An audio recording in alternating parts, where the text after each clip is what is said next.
Hello friends, स्वागत है आपके अपने YouTube channel mister study Jodhpur. आज हम क्लास 9th की एक्सरसाइज 1.6 के कंसेप्ट और उदाहरण को समझेंगे। अगर आपने हमारी पिछली वीडियो अभी तक नहीं देखी है तो ऊपर आ रहे आई बटन पर क्लिक कीजिए। तो आइए शुरू करते हैं आज का सेशन। सबसे पहले देखिए ए की पावर एम डॉट ए की पावर एन, इनकी प्रॉपर्टीज़ क्या होती है कि जब बेस सेम होता है, मतलब आधार जब समान होती है तो घातें आपस में क्या होती है, जुड़ती है। घात आपस में क्या होगी, जुड़ेगी, मतलब पावर्स आपस में क्या हो जाएगी, ऐड हो जाएगी। ये है घातांकों के नियम का पहला रूल, लॉज ऑफ एक्सपोनेंट्स का फर्स्ट रूल। अब इसके बेस पे हम एक क्या करते हैं, क्वेश्चन करते हैं। तो क्वेश्चन कुछ हमें इस प्रकार दे रखा है कि 17 की पावर 2 डॉट 17 की पावर 5, तो इसका आंसर क्या होगा। तो देखिए यहाँ पे बेस क्या है, दोनों का समान है, मतलब आधार दोनों का क्या है, समान है, तो पावर आपस में क्या होगी, ये ऐड हो जाएगी। तो आंसर क्या हो जाएगा, 17 टू द पावर 2 प्लस 5। तो 2 प्लस 5 कितना आ जाएगा, 17 टू द पावर 7 आ जाएगा। ये हमने क्या किया, फर्स्ट रूल को भी समझ लिया, उसके साथ एक एग्जाम्पल को भी समझ लिया। इसी तरह सेकेंड रूल क्या है कि ए की पावर एम और उसके ऊपर फिर से एक और पावर एन ब्रैकेट के बाहर, तो ये जो पावर्स है वो आपस में क्या हो जाती है, मल्टीप्लाई हो जाएगी, तो एम एन हो जाएगी। तो इसी को भी हम एक एग्जांपल्स के थ्रू क्या कर सकते हैं, समझ सकते हैं। जैसे एग्जांपल लेते हैं हम 5 टू द पावर 2 और उसके ऊपर फिर से पावर कितनी है, 7 है, मतलब 2 है, उसके ऊपर फिर से एक और घात 7 है। तो यहाँ पर क्या होगा, 2 और 7 पावर का आपस में क्या होगा, मल्टीप्लाई हो जाएगा। तो रिजल्ट क्या मिलेगा हमें, 5 की पावर 14। तो ये तो हो गया हमारा रूल नंबर 2 हो गया। इसी तरह हमारा और भी रूल्स है। तीसरा रूल्स क्या कह रहा है हमें, तीसरा रियल नंबर्स के एक्सपोनेंट्स के लॉज, सॉरी रूल्स नहीं है, लॉज है, हिंदी में इसके घातांक नियम है। तो ये देखिए ए की पावर एम और ए की पावर एन को क्या लिख सकते हैं, जब ये पावर नीचे से ऊपर की ओर ट्रांसफर करते हैं तो ये प्लस की जगह किसका साइन हो जाएगा, इसका माइनस का हो जाएगा। तो कुछ इस तरह हो जाएगा माइनस एन। अब देखिए फिर से बेस क्या है, सेम है, तो बेस सेम है, तो यहाँ पे पावर्स आपस में क्या हो जाएगी, माइनस हो जाएगी। तो कितना आ जाएगा, एम माइनस एन आ जाएगा। अब इसी के बेस के ऊपर हम एक और क्या करते हैं, क्वेश्चन करते हैं। तो क्वेश्चन कुछ इस टाइप का दिया रखा है, 23 की पावर 10 और नीचे दे रखा है 23 टू द पावर 7 दे रखा है। तो इसको भी उसी तरह करेंगे। तो हम डायरेक्ट इस रूल से भी क्या कर सकते हैं, इस लॉ से भी हम फाइनल आंसर निकाल सकते हैं। तो डायरेक्ट निकालते हैं हम। देखिए यहाँ पे ए की जगह कितना था, 23 है, तो हम इसको क्या लिख देंगे, 23। एम की जगह ऊपर वाला था, तो एम की जगह हमारा कितना हो जाएगा, 10 माइनस एन कौन सा, नीचे वाली पावर, तो नीचे वाली पावर कितनी है हमारी, 7। तो देखिए 10 माइनस 7 कितना हो जाएगा, तो 23 टू द पावर कितना आ जाएगा, इसका रिजल्ट 3 आ जाएगा। ये हमारा एक्सपोनेंट रूल, एक्सपोनेंट लॉस का थर्ड लॉ हो गया है।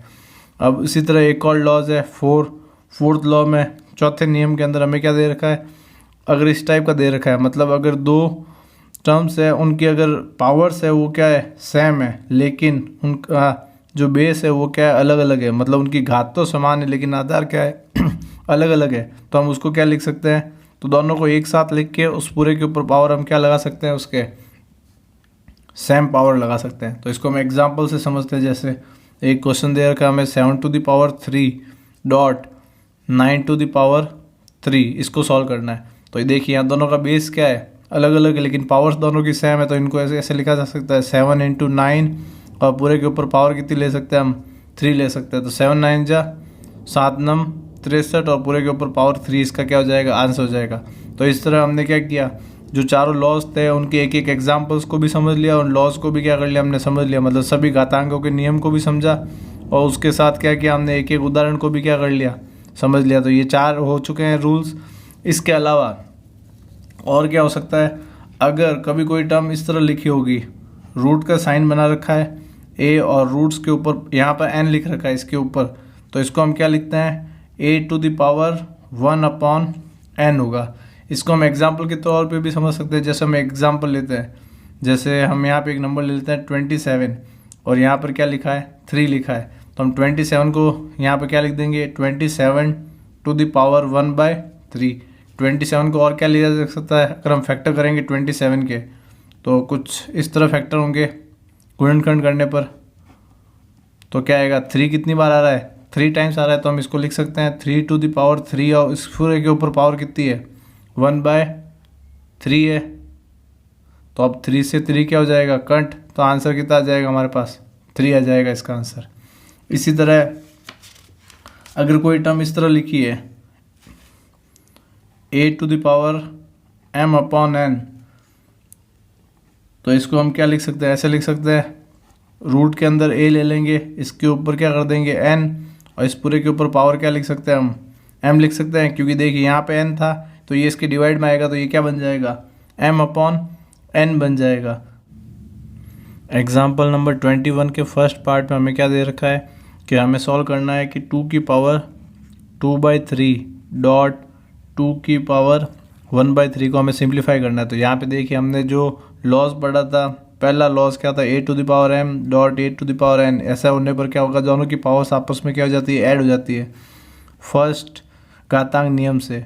तो अब देखिए दोनों का बेस सेम है, मतलब दोनों का आधार सेम है, तो दोनों की पावर्स आपस में क्या हो जाएगी, ऐड हो जाएगी। तो दोनों को ऐड कर देंगे तो देखिए क्या होगा, तो यहाँ पे हम साइड में ऐड कर लेते हैं इनको, 2/3 और 1/3। तो दोनों का एलसीएम लस पर लेने पर क्या आएगा, दोनों नंबर सेम है तो एलसीएम भी सेम आएगा, तो ऊपर वाली टर्म्स भी क्या आएगी, सेम आएगी। तो 2 + 1 कितना आ जाएगा, 3/3, और ये कट होके कितना आ गया 1।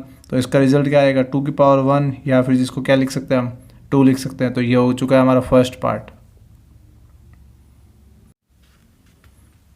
एग्जाम्पल नंबर सेकंड में हमें दे रखा है 3 की पावर 1/5 और इसके ऊपर पावर कितनी दे रखी है, 4। इसको सिंप्लीफाई करना है तो इसमें रूल लगेगा a to the power m और उसके ऊपर पावर कितनी होती है n। तो इन पावर्स का आपस में क्या हो जाता है, मल्टीप्लाई हो जाता है।